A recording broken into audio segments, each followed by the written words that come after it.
जय श्री कृष्णा। राधे राधे। आइए श्रवण करते हैं मार्गशीर्ष मास के शुक्ल पक्ष की एकादशी मोक्षदा एकादशी की व्रत कथा। श्री अर्जुन बोले, हे भगवान, आप तीनों लोगों के स्वामी हैं, मैं आपको नमस्कार करता हूँ। हे देव, आप सबके हितैषी हैं, कृपया करके मेरे संशय को दूर कीजिए। मार्गशीर्ष माह के शुक्ल पक्ष में जो एकादशी होती है उसका नाम क्या है? उस दिन कौन से देवता की पूजा होती है और उनकी विधि क्या है? भगवान, मेरे इन प्रश्नों का विस्तार सहित उत्तर देकर मेरे संदेह को दूर कीजिए। भगवान श्री कृष्ण बोले, हे अर्जुन, तुमने उत्तम प्रश्न किया है, इसलिए तुम्हारा यश संसार में फैलेगा। तुम ध्यानपूर्वक सुनो।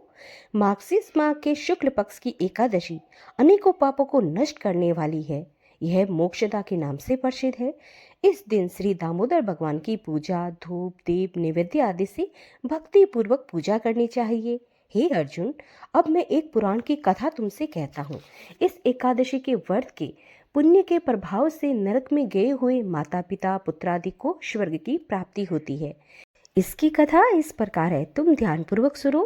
प्राचीन गोकुल नगर में वेखानस नाम का एक राजा राज्य करता था। उसके राज्य में चारों वेदों के ज्ञाता ब्राह्मण रहते थे। एक रात्रि को स्वप्न में राजा ने अपने पिता को नरक में पड़ा देखा। उसको स्वप्न में देखकर बड़ा आश्चर्य हुआ। वह प्रातःकाल होते ही वह सब ब्राह्मणों के सामने अपने स्वप्न की कथा कहने लगा। हे ब्राह्मणों, रात्रि को स्वप्न में मैंने अपने पिता को नरक में पड़ा देखा। उन्होंने मुझसे कहा कि हे पुत्र, अब मैं नरक भोग रहा हूँ, मेरे यहाँ से मुक्ति कराओ। जब से मैंने उनके ये वचन सुने हैं तब से मुझे चैन नहीं है। मुझे अब राज्य सुख ऐश्वर्य हाथी घोड़े धन स्त्री पुत्र आदि कुछ भी सुखदायक प्रतीत नहीं होते हैं। अब मैं क्या करूं, कहाँ जाऊं? इस दुख के कारण मेरा शरीर तप रहा है। आप लोग मुझे किसी प्रकार का तप दान व्रत आदि बतावें जिससे मेरे पिता की मुक्ति हो सके। राजा के ऐसे वचन सुनकर ब्राह्मण बोले कि हे राजन, यहाँ से समीप ही वर्तमान भूत भविष्य के ज्ञाता एक पर्वत नाम के मुनि हैं। आप यह सब बातें उनसे जाकर पूछ लीजिए, वे आपको इसकी विधि बता देंगे। राजा ऐसा सुनकर मुनि के आश्रम पर गए। उस आश्रम में अनेकों शांत चित्त योगी और मुनि तपस्या कर रहे थे। उस समय चारों वेदों के ज्ञाता पर्वत मुनि दूसरे ब्रह्मा के समान बैठे थे। राजा ने जाकर उनको साष्टांग प्रणाम किया। पर्वत मुनि के कुशल क्षेम पूछी। तब राजा बोले कि हे देवर्षि, आपकी कृपा से मेरे राज्य में सब कुशल है, परंतु अकस्मात एक विघ्न आ गया है जिससे मुझे अशांति हो रही है।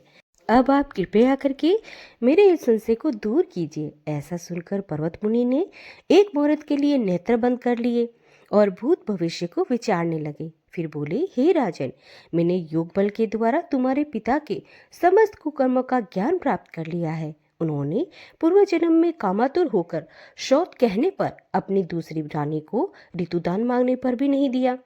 उसी पाप कर्म के फल से तुम्हारे पिता नरक में गए हैं। अब राजा बोले कि हे भगवान, मेरे पिताजी के उद्धार हेतु कोई आप उपाय बताएं। तब पर्वत मुनि बोले कि हे राजन, मार्गशीर्ष मास के शुक्ल पक्ष में जो एकादशी होती है उस एकादशी का आप उपवास करें और उस उपवास के पुण्य को अपने पिता का संकल्प करके छोड़ दें। उस एकादशी के पुण्य के प्रभाव से अवश्य ही आपके पिता की मुक्ति हो जाएगी। मुनि के ऐसे वचन को सुनकर राजा अपने राज्य को आया और कुटुंब सहित मोक्षदा एकादशी का उपवास किया।